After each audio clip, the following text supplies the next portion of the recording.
சிறப்பாக நடத்தி கொண்டிருக்கக்கூடிய அறிவியல் பள்ளி டாக்டர் கே.ஆர். சுபாஷ் அவரோடு இணைந்த அன்பு சகோதரர்கள் அத்தனை பேருக்கும் இந்த நிகழ்ச்சியிலே வெறுமனே ஆசிரியர்கள் அல்ல, அவரோடு சேர்ந்து நமக்கு வழிகாட்டவும் தேசத்திற்கு ஒரு சிறப்பும் சந்தோஷத்தையும் ஏற்படுத்தக்கூடிய சக்தி இந்து மகாசபா அதை ஏற்படுத்த வேண்டும் என்ற அறிவுரையும் சொல்லி அமர்ந்திருக்கக்கூடிய துறையியல் பெருமக்களுக்கும் இங்கே வந்து சிறப்பு செய்து கொண்டிருக்கக்கூடிய அத்தனை மாநில மாவட்ட நிர்வாகிகள் அத்தனை பேருக்கும் அகிலமாக இந்து மகாசபாவுடைய சார்பிலே நன்றி கலந்த வணக்கத்தை தெரிவித்துக் கொள்வதே பட்டற்ற மகிழ்ச்சி. சகோதரர்களே, 1000 பேர் நினைவு விழா அகிலமாக இந்து மகாசபாவிலே 1000 பேர்த்தை கோயம்புத்தூரிலே 1 மாத காலத்திற்குள்ளே இணைப்பேன் என்று நம்முடைய டாக்டர் கே.ஆர். சுபாஷ் அவர்கள் சொல்கின்ற போது எனக்கு கொஞ்சம் தன்னிடமாக இருந்தது. இணைக்க முடியுமா போட்டி உலகம், பேராசை உலகம். ஆனாலும் கூட இந்துக்களுக்காக பணி செய்ய, இந்துக்களுக்காக மட்டுமே வேலை செய்ய இந்த நாடு இந்து நாடு, இந்து மக்கள் சொந்த நாடு என்று சொல்லக்கூடிய வகையில் இந்துக்களுடைய பாதுகாப்பு, இந்துக்களுடைய விழிப்புணர்வு இவற்றை ஏற்படுத்தக்கூடிய அமைப்பு இந்து மகாசபா இதை நம்மை இணைக்க வேண்டும் என்ற சிந்தனையை உருவாக்குவதற்காக அவருடைய முயற்சி, இந்த நிகழ்ச்சி வெற்றி பெற்றிருக்கிறது என்று நான் உணர்கிறேன். உண்மையிலேயே இதற்காக உங்களுக்கு அத்தனை பேர் எல்லா பகுதியிலும் வந்திருக்காங்க. உண்மையிலே மக்கட்ட மகிழ்ச்சி. நம்முடைய பேர் சொல்கின்ற போது எனக்கு ஒரு தேதி வேணும். நவம்பர் 17 தாங்க கோயம்புத்தூர்ல ஒரு நிகழ்ச்சி, லாலா லஜபதி ராய் அவருடைய நினைவு நாள். அந்த நிகழ்ச்சியை நாங்கள் நடத்துவதற்கு அனுமதி வேண்டும் சொன்னார். லாலா லஜபதி ராய் இந்து ராஷ்டிரத்திற்காக, இந்த நாட்டினுடைய தேவைக்காக தன்னை அர்ப்பணம் செய்து பணியாற்றியவர்கள் தான் முன்னாடி. இந்து மகாசபா எல்லா பகுதியிலும் ஓட வேண்டும் என்ற சிந்தனையை ஏற்படுத்தி அதை ஒருங்கிணைத்த ஒரு மாவீரர்.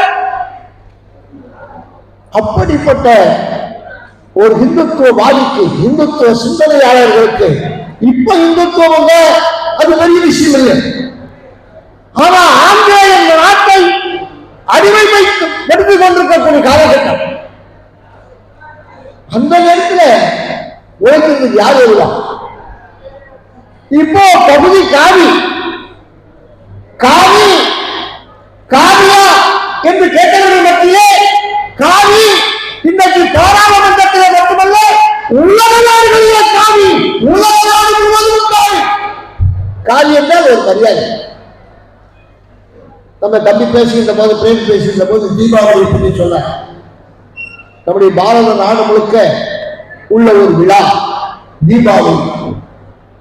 இன்றைக்கு சகோதரா, பாரத நாடு மட்டுமல்ல உலக நாடுகள் முழுவதும், உலக நாடுகள் கட்டமிட்டு கட்டம் தாண்டி இந்த தீபாவளியை கொண்டாடுகிறார்கள். தீபாவளியிலே அமெரிக்காவிலே இருந்து அமெரிக்காவினுடைய மக்கள் அதிக மாளிகையிலே தீபாவளியை கொண்டாடுகிறார்கள். இந்துக்களுடைய விழாவை கேட்கிறான், ஏன் இந்த விழாவை நீங்க கொண்டாடணும்? ஒரு அரசு விழாவாக ஒரு இந்துக்களுடைய விழாவை அமெரிக்கா அது கொண்டாடுகிறார் என்றால் அது எதற்காக என்று கேட்கின்ற போது அவர்கள் பதில் சொல்கிறார்கள், இந்துக்கள் நல்லவர்கள், இந்துக்கள் யாரையும் ஆக்கிரமிக்காதவர்கள், இந்துக்கள் எத்தையும் வெளியீடு வைக்காதவர்கள், இந்துக்கள் அநாகரிகமாக நடக்க மாட்டார்கள், அவர்கள் எந்த நாட்டில் இருந்தாலும் அந்த நாட்டினுடைய உயர்வுக்காக உழைக்கக்கூடியவர்கள் இந்துக்கள். ஆகினாலே இந்துக்களுடைய பண்டிகையை இந்துக்களை கௌரவப்படுத்துவதில் அமெரிக்கா நாங்கள் பெருமையடைகிறோம் என்று சொல்கிறார்.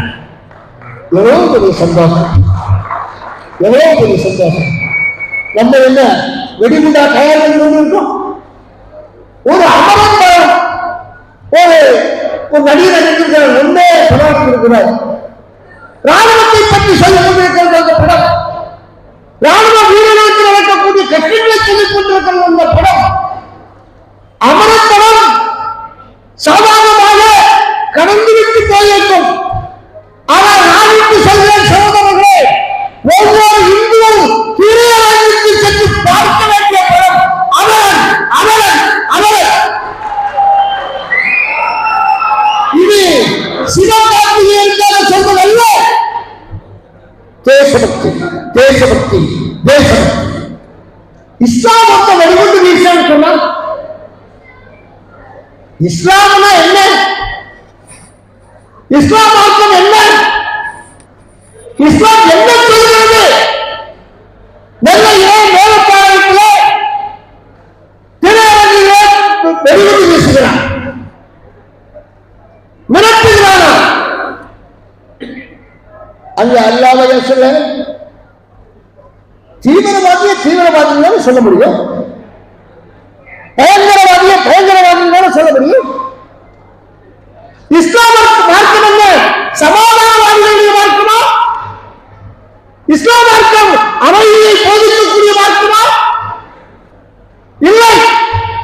நீங்கள் குர்ஆனை பார்த்தால், குர்ஆனை பிரித்து பார்த்தால், குர்ஆனிலே வேற இறைவன் சொல்லக்கூடிய வார்த்தை கொடூரமானது, கொடூரமானது. இதெல்லாம் ஒரு மார்க்கமே இல்லை. அந்த மார்க்கமெல்லாம் நம்முடைய அமைதியை வெளியாட்ட வைக்கக்கூடிய மக்களுக்கு அச்சுறுத்தலை ஏற்படுத்தக்கூடிய நாட்கள். அவன் வெடிகுண்டு தயார் பண்ணி வீசுறான். இப்ப நிறைய ஆள்களை பிடிச்சுட்டே இருக்காங்க. அரசாங்கம் அவர்களை ஃபாலோ செய்கிறது, அவர்களை கைது செய்ய முயற்சி பண்ணுகிறது. ஆனால் உண்மையிலேயே சகோதரர்களே, இவர்களுக்கெல்லாம் முன்னால், இயேசுவின் பிறப்பதற்கு முன்னால், அல்லாஹ் நபிகள் தோன்றுவதற்கு முன்னால், குர்ஆனோ பைபிளோ வருவதற்கு முன்னால், இந்த உலகம் முழுவதும் உள்ள ஒரே மார்க்கம் இந்து, ஹிந்து, ஹிந்துக்கள் சனாதனம் நம்முடைய மார்க்கம். அதனால நம்ம சொன்னோம், தென்னாடுடைய சிவனே போனா நம்மால் சொன்னா இல்லைங்க, நாட்டவருக்கு மேலாகும். எந்த நாட்டை தோண்டி பார்த்தாலும் அனைவராட்சியிலே இங்கு வந்து கொண்டிருக்கிறது, இங்கு வந்து கொண்டிருக்கிறது, சிவனுக்கு வந்து கொண்டிருக்கிறது. உலகம் முழுவதும் அவங்க உட்கார்ந்து கொள்ள வகையில ஊசிக்கிற மாதிரி நம்ம கொஞ்சம் அமைதியா உட்கார்ந்து இருக்கோம், ஆனந்தமா உட்கார்ந்துட்டு இருக்கோம். அதனால நம்ம நாட்டுக்கு, நம்முடைய மதத்திற்கு ஆக்கிரமிக்கக்கூடிய சிந்தனை கிடையாது. இந்துக்கள் எங்கேயாவது மதமாற்றி இருக்கோமா? மிரட்டி இருக்கிறோமா? இஸ்லாம் அமைதி மாற்றம் அல்ல, ஆயுதத்தை எடுத்து வாழ்விலேயே மதமாற்றி நாடு விடுத்தவர் குற்றம். கிறிஸ்தவ சிங்கப்பூர் வரலாறு அதைத்தான் சொல்கிறது. சகோதரர்களே, அகண்ட பாரதம் சங்கல்பம். ஆப்கானிஸ்தான் நம்மை விட்டு போயிருக்கிறது. ஆப்கானிஸ்தான் காந்தார தேசம். காந்தாரம் என்று சொன்னால் மகாபாரதத்திலே துரியோதனுடைய அம்மா காந்தாரி சபி, இவர்கள் இந்த தேசம் காந்தார தேசம். ஆப்கானிஸ்தான் மிகப்பெரிய இந்து கோயில்கள் இன்று கொண்டிருக்கிறது ஆப்கானிஸ்தான். ஆனால் இல்லை, இப்ப இல்லை.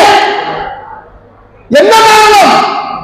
மதமாற்றம், மத பயங்கரவாதம், இஸ்லாமிய மதத்தினுடைய பயங்கரவாதம் தான் காந்தார தேசம் ஆப்கானிஸ்தான். பாபர் அந்த பகுதியை சேர்ந்தவர், காபூலை சேர்ந்தவர். ஆளுநரே, சகோதரர்களே, நம்முடைய நாடு துண்டு துண்டாக பிளக்கப்பட்டது. ஆங்கிலேயருடைய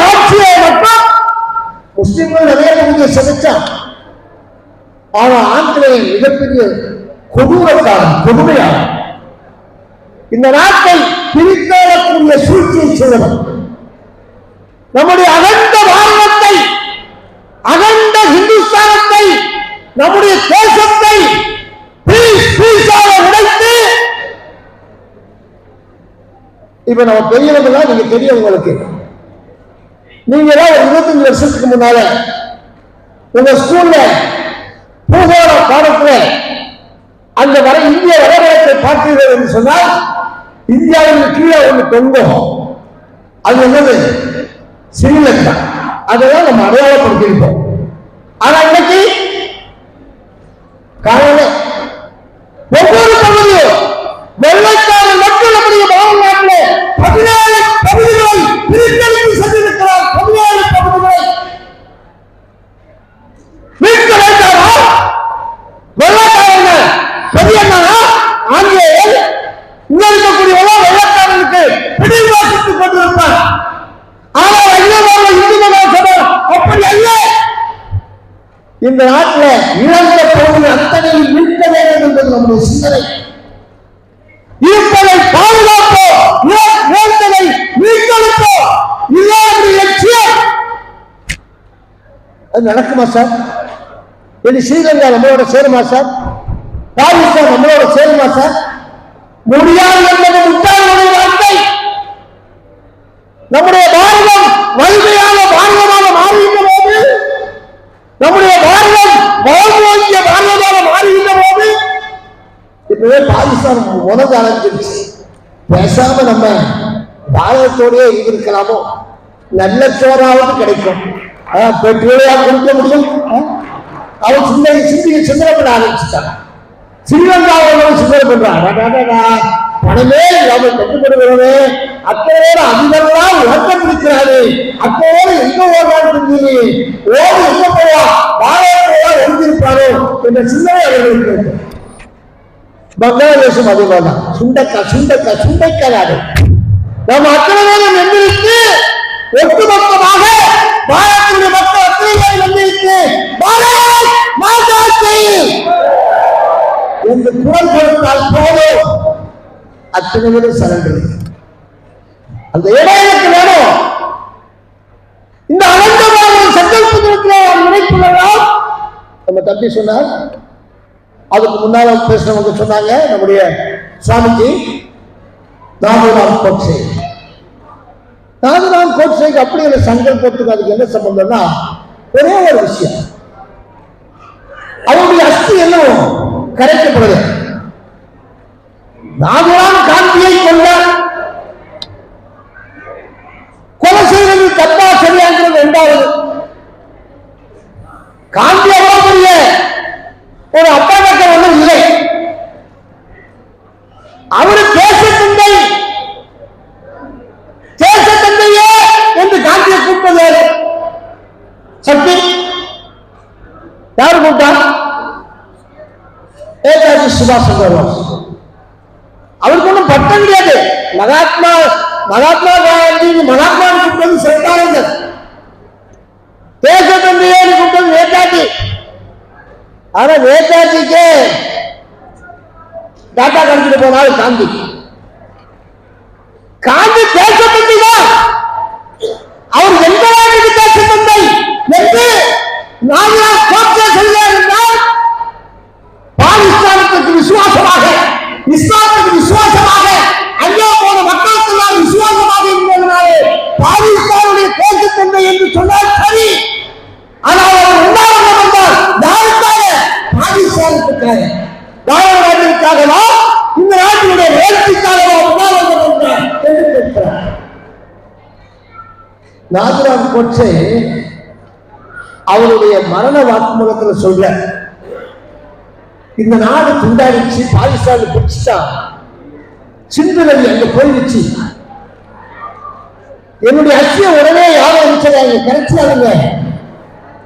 என்றைக்காவது ஒரு நாள் சிந்து நதி மீண்டும் பாரதத்திலே வரும்போது அந்த நதியை என்னுடைய அஸ்தியை கழித்து என்று சொல்லியிருக்கிறோம்.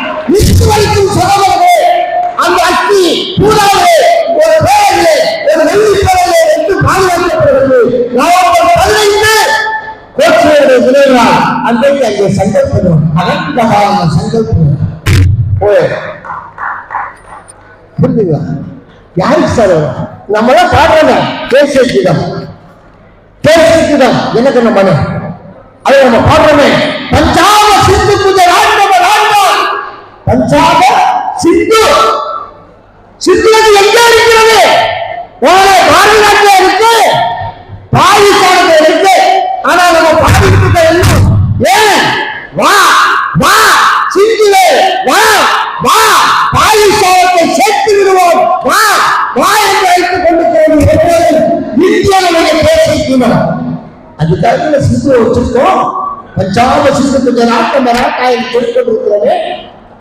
அதனால சகோதரர்களே, அப்படி அந்த நதி இங்க வந்து சேருமா?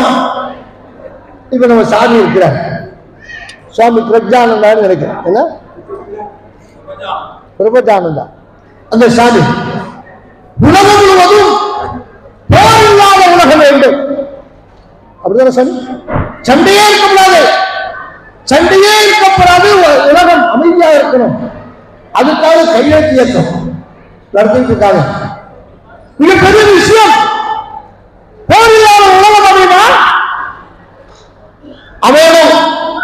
எப்ப அமையும்? உலகம் இந்து மயமானால் அது நடக்கும். உலகம் இந்து மயம். இப்ப ஒரு 15 நாடு நாங்கள் இந்து நாடாக அறிவிக்க போகிறோம் சொல்றான். எப்ப நம்முடைய பாரதம் முதல்ல அதுல 1ஆம் நம்பரா இந்த நாடு இந்து நாடுன்னு அறிவிச்சிட்டாங்க. என்ன நம்ம அறிவிச்சிருவோம்? ஒரு அரை நூற்றாண்டு 10 கொள்ளுங்கள். உலகம் தாய்மயம் ஒரு கொம்பனை அசைக்க முடியாது. உலகம் முழுவதும் இன்னைக்கு காவியுடைய ராட்சியம் தான் உலகம் முழுவதும். அதுக்கு ஒரே வார்த்தை போகும், சர்வே பவந்து சுகினः சர்வே சந்து நிராமயா சர்வே பத்ராணி பஷ்யந்து மா கட்சி துக்கலாட்பவே. எல்லோரும் சுகமாக வாழ்க. எந்த மதத்திலாவது இப்படி சொல்றோம்? எல்லோரும் சுகமாக வாழ்க அப்படி யாராவது சொன்னாங்க? திருக்குறள் வசனம் இருக்கா? பைபிள்ல இருக்கா? நோ நோ, அதெல்லாம் கிடையாது. அங்கே கர்த்தரை நம்புவோர் மட்டுமே செழிப்பார். அது கிறிஸ்தவம். அல்லாஹ் ஒருவரே கடவுள், வேற எவரையும் நம்பாத அப்படின்னு சொல்றது இஸ்லாம். அதுக்கு மேல நம்பாதவங்க கொண்டு சொல்றதா இஸ்லாம். ஆனா நம்ம மதம் அப்படி இல்லை. நம்ம மதம் அமைதியான மதம், அன்பான மதம், ஆரோக்கியமான மதம், மனிதனை மனிதனாக மதிக்கக்கூடிய மதம், மனிதனை காட்டுவாண்டியாக மாற்றக்கூடிய மதம் அல்ல இந்துக்களுடைய மார்க்கம். இந்துக்களுடைய மார்க்கம் உலகத்திலே உயர்ந்து மார்க்கம். ஆகையால் நான் சொல்றேனா, ஐயா என்று சொன்னவர்கள் இன்றைக்கு ஹரே ராமா ஹரே கிருஷ்ணா என்று சொல்லிக் கொண்டிருக்கிறார். உலகத்தில் மிகப்பெரிய பழமையான சர்ச் லாஸ் ஏஞ்சல். அந்த சர்ச்சில் இப்ப ஜபம் இல்லை, அந்த சர்ச்சில் ஞானஸ்தானம் இல்லை, அங்கே ஊழியம் இல்லை, அங்கே பாதிரி இல்லை, அங்கே பன்னாடைகள் இல்லை. அங்கே இருப்பதெல்லாம் ஹரே ராமா ஹரே கிருஷ்ணா ஹரே ராமா ஹரே கிருஷ்ணா. அப்ப உலகம் முழுவதும் யார் பக்கத்துல வந்துட்டு இப்ப உங்களுக்கு ஆட்சியர் கூட தெரியும். இந்திய வம்சாவளியினர் வந்து விட்டார்கள், படித்துக் கொண்டிருக்கீங்க. மாற்றம், அந்த மாற்றம் மாறிக்கொண்டே இருக்கும். ஆளுநரை சகோதரா மனதில் வைத்துக் கொள்ளுங்கள். அகண்ட வாழ்வம் நம்முடைய லட்சியமாக இருக்க வேண்டும். அகண்ட வாழ்வம் நம்முடைய லட்சியம் என்று நினைக்க வேண்டும். அதுக்கு என்ன செய்யணும்? உட்கார்ந்து இருந்துட்டு அகண்ட பாரதம் சுவாகா அகண்ட பாரதம் சுவாகா அகண்ட பாரதம் வருமா? அது வேலை செய்ய, அதுக்கு உழைக்கணும். அதுக்கு விவேகானந்தர் சொல்கிறார், குருத்தலுக்கு வரை பேசணும், குருத்தலுக்கு வரை அப்பளத்திலான தேசபக்தி. தேசபக்தி கிலோ என்ன விலை அப்படி கேட்கக்கூடிய காலம் இது. ஆனா நமக்கு இந்த நாட்டுக்கு மேல பற்று வேணும். குருதி சொன்னாங்க, இந்து மகாசபாவுடைய உறுப்பினர் யார்?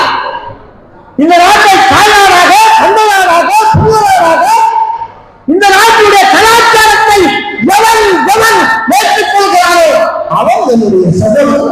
உறுப்பினர். இந்த சிந்தனையோட உணர்வு பூர்வமான வேலை செய்ய ஆரம்பிக்கணும். நமக்கு நிறைய வேலை இருக்கும். ஆனா இன்றைக்கு நீங்க நிறைய பேர் பொறுப்பெடுக்க வந்திருக்கீங்க. கிட்டத்தட்ட ஒரு 70-75 பேருக்கு பொறுப்பறிவிக்க காத்திருக்காங்க. பொறுப்பு சும்மா நேரத்தோட பதவி இல்லை. எம்எல்ஏ எம்எல்ஏ ஒரு பதவியா இருக்கலாம். இங்கே மாவட்ட தலைவர், மாவட்ட இளைஞர் அணி, மாணவர் அணி, விவசாய அணி போட்டா இது பொறுப்பு பொறுப்பு பொறுப்பு. ஆகையாள சகோதரர்கள் நீங்கள் பொறுப்புடன் சேர்க்க வேண்டும். இன்றைக்கு பொறுப்பெடுக்கக்கூடிய அத்தனை பேரும் 2-3 மாவட்டத்திற்குள்ளே தலா 100 பேருக்கு சேர்க்கும். தலா 100 பேர், 100 பேர் தலா 100 பேரை சேர்த்தால், 100 பேர் தலா 100 பேரை சேர்த்தால் கோவையை ஆட்ட முடியாது, அசைக்க முடியாது. இதை நீங்கள் சரியாக செய்வீர்களானால் இந்துக்கள் பாதுகாப்பாக இருப்பார்கள். சதாவரத்தை பார்த்தா கிண்டல் சொல்ல மாட்டான். ஏன்னா நம்ம இருக்க பொசிஷன் அப்படி, இருக்கிற இடம் நல்ல இடம் தான். ஆனா இருக்கிற பொசிஷன் அப்படி. உங்களை பார்த்தா வாரம் போதெல்லாம் அடிக்கணும் போது தோணும். ஏன்னா அப்படி இருக்கிறீங்க. எவ்வளவு அடிச்சாலும் தாங்குவானே அப்படிங்கிற மாதிரி இருக்கிறீங்க. அந்த நிலை மாறணும், அந்த நிலையை மாற்றணும். அந்த நிலையை மாற்றினா சத்தியமான ஜெயிலே மட்டும் போவாது. சத்தியத்தை பாதுகாக்க வேண்டுமானால் பகவான் ஸ்ரீகிருஷ்ணன் சொல்கிறான், சத்தியமான ஜெயிலே என்று சொல்றார். ஆனால் நம்ம சாமி என்ன சொல்றார்? சஸ்திரம் என்பது நீ அத்தனை பேரும் எந்திரிச்சு நின்னா போதும், இணைந்து நின்னாலே போதும். ஆகையாலே சகோதரே மக்களை இணையுங்கள், இந்துக்களா சகோதரே மக்களை கூட்டியாருங்கள். இது மிகப்பெரிய சமுத்திரம். இங்கே பார்சியாலிட்டி இல்லை, இங்கே ஈக்குவாலிட்டி. எல்லாரும் சமம், எல்லாரும் சமமாக பாதிக்கக்கூடிய ஒரு அமைப்பு நம்முடைய அமைப்பு. அதைத்தான் விவசாயத்தை நமக்கு தந்துட்டு போயிருக்காங்க. அதைத்தான் மதன்மோகன் மாலையா நமக்கு தந்துட்டு போயிருக்காங்க. ஆகையினாலே நம்முடைய தர்மத்தை நாம் பாதுகாக்கணும். பாருங்க, இன்னைக்கு அமெரிக்காவில் இந்துக்கள் சேர்த்து ஒரு முடிவு பண்றாங்க. பக்கத்தில் இருக்கக்கூடிய நம்முடைய பங்களாதேஷில் இந்துக்கள் படுகொலை செய்யப்பட்டாங்க. இந்துக்கள் மானவகப்படுத்தப்பட்டாங்க. இந்து கோவில்கள் அழித்து ஒடுக்கப்பட்டது. ஆனால் இந்துக்களுடைய சார்பாக அங்கே இருக்கக்கூடிய அமெரிக்க வாழ் இந்துக்கள் பங்களாதேஷ் மீது பொருளாதார தடை நீங்கள் கொண்டு வர வேண்டும் என்று அமெரிக்காவை வலியுறுத்துகிறார்கள். எங்கிருந்து? அமெரிக்காவில். ஆகையாலே சகோதரர்களே, உலகம் கால்மயமாக மாறும், உலகம் இந்து நாடாக மாறும். நம்முடைய மாநிலம் இந்து நாடாக ஆகிக்கொண்டிருக்கிறது. அறிவிக்கப்பட வேண்டியதான் காரணம். அப்படிப்பட்ட ஒரு சூழ்நிலையை உருவாக்க நாம் உழைக்க வேண்டும், உழைக்க வேண்டும், உழைக்க வேண்டும். இதுதான் நமக்கு லட்சியம். அகண்ட பாரதம் நம்முடைய வாழ்க்கையுடைய லட்சியமாக இருக்க வேண்டும் என்று சொல்லி அத்தனை பேரை வாழ்த்தி எல்லோரும் இன்புற்று இருக்க வேண்டும் என்று சொல்லி நீங்க அத்தனை பேர் உங்க ராஜா சந்தோஷமா இருக்கு. உங்களுக்கு நிறைய திறமை இருக்கு. நம்ம பார்த்திபன், நம்ம ஆண்டவர் ஆண்டாவது பேர் ஆண்டவர் ஆனந்து, நம்ம மணிகண்டன், இன்னும் நிறைய புதிய புதிய முகங்கள்லாம் இங்க வந்திருக்காங்க. ரொம்ப சந்தோஷமா இருக்கு. உங்களால சாதிக்க முடியும்னா எந்த கொம்பனாலையும் சாதிக்க முடியாது. அதனால இந்த நல்ல நேரம், இந்த நல்ல நேரத்தை நீங்கள் அத்தனை பேரும் பயன்படுத்திக் கொள்ள வேண்டும் என்று சொல்லி வாய்ப்புக்கு நன்றி கொடுக்கிறார்கள். வாழ்க பாரதம், வந்தே மாதம்.